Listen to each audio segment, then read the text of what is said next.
Hi, welcome to the Clueless Luthier. I am Mark, and today we're gonna fret the fretboard. Now, I've already started. In fact, I put the first one in a couple days ago, just testing, because I'm doing it differently. I've never been happy really with the way the frets came out when I'm just done. And I saw a video by a luthier, Daisy Tempest, out of London, England.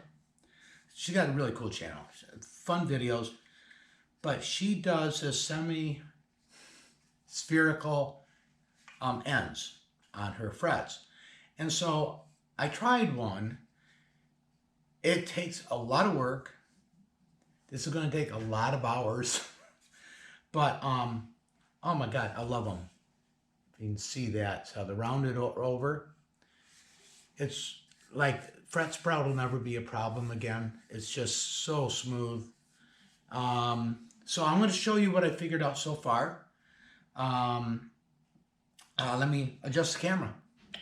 Okay, the first thing I did, I'm starting from this end because if I mess one up, it'll be long enough to do something else, so to reduce waste. And that's as far as I can get.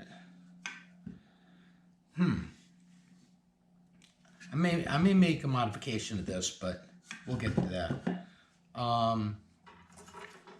So first thing I do, I measure the width at the fret, lock that down, and what I did, I think this is my first guitar, one of the first two. I was given this for practicing fretting. I never used it. What I did is I took one of them and I made it wider so that I could lie this wire down, that's wrong end, in here without the tines grabbing, but it makes it so I can really measure how long it is. Oops. There we go. So what I can do now is take this measurement, kind of alternate sides each time because it keeps getting shorter.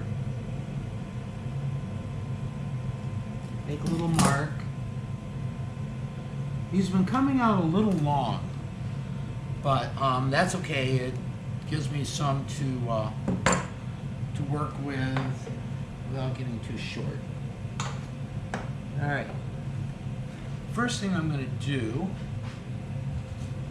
is just make sure that the end is basically somewhat squared off and flat, that I'm not measuring something wrong. Doesn't have to be good because these are all going to be, it's going to be dealt with later. I don't know. Okay. I'll lie this in here, that mark. Take these, push it down so it's extended, grab it, and cut. Alright. Now to get, I'll recheck this later. I've got this set for how deep it is, but part of this is going to disappear. I just want to get it out of the way so it doesn't impede the next steps. Okay.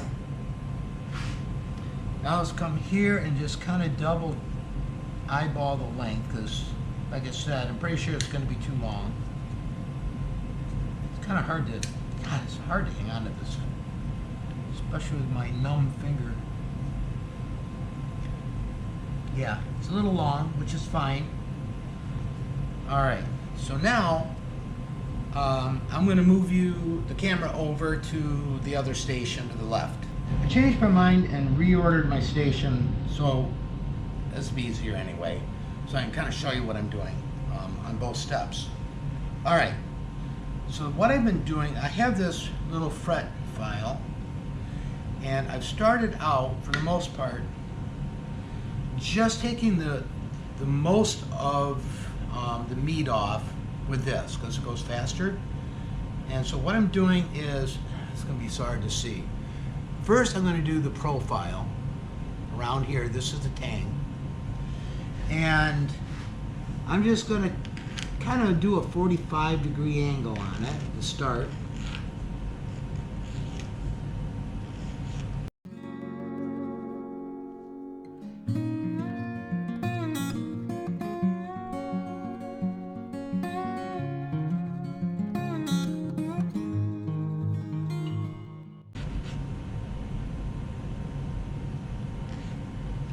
Okay, now I'm going to go the other way and take a clip off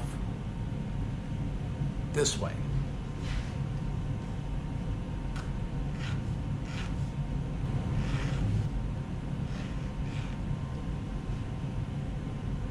All right, that's a start. Now, I usually use lapping fluid on this, but I noticed I was getting my hands and on the fretboard. So I'm going to try it without it. It should be okay because I'm not really putting that much, like building up that much heat or anything. But this is I'm going to start with a 400 grit and just start getting it shaped. Round it off.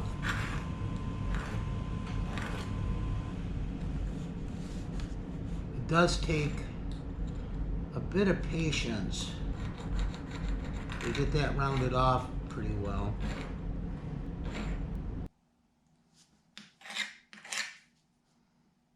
Okay. I don't know how you can see it, but I basically have it shaped now. The other thing I did was on the underside, I just took off that sharp edge just in case.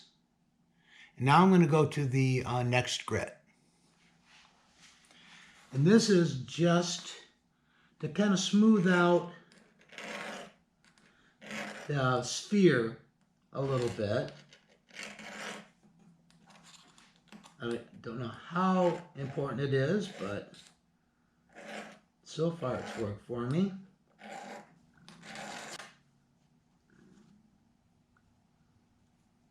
Okay. Now the last one. So that was 800 grit. This is 1200 grit diamond sharpening stone.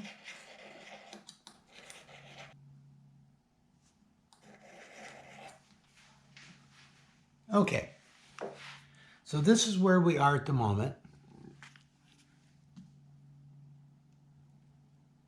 I hope this comes through okay, not too blurry. Now, I'm going to go ahead and do the other end off camera, and then I'll show you the last step. Okay, I have this buffing wheel, and I've been putting this compound on it. And what I'm going to do is buff this fret, all of it actually, to make sure it all matches. So let me put my ears on here and show you. Whoops. Works better like this.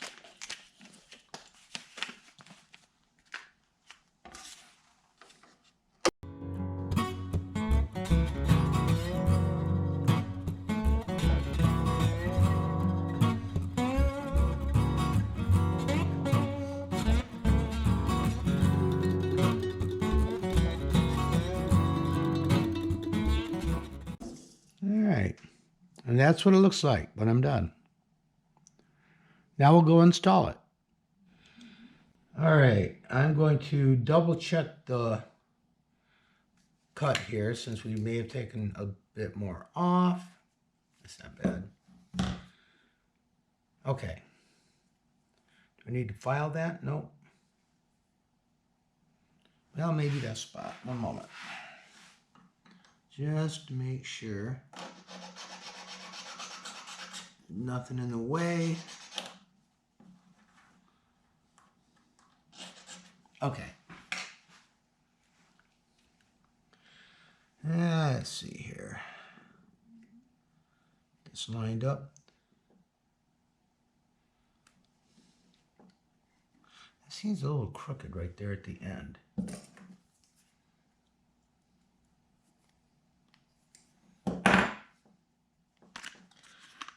Get a better view here. Okay.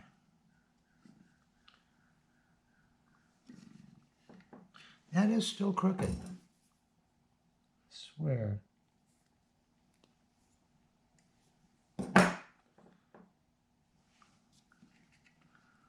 Okay. Right about the end. And one thing I recommend, and I forgot to mention, when you're starting to work on these, don't go too far before you check the length. You don't want to get it all polished and everything and find out you have a problem. Center it a little bit. Okay. And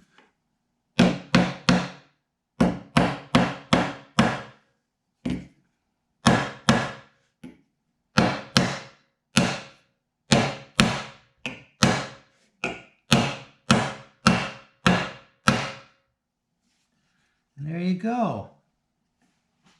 All right. This is going to take, not hours, it's going to take days, I think, with the amount of time I have to work on it. So I'll come back to you when I have them all on to show you the finished product. And there it is.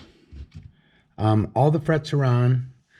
The only concern I have a little bit, and I won't know till later, the last one I did, I'm a little concerned that it's just a little bit short. But I'm going to wait until if I'm going to redo it, I'll redo it later because it might be fine. I'm going to wait till I can put a string on that and see exactly how it tracks. And if I have to refret it, nothing's glued in, so I'll be able to do it. All right. Well, thanks for stopping by. I hope to see you soon. Bye.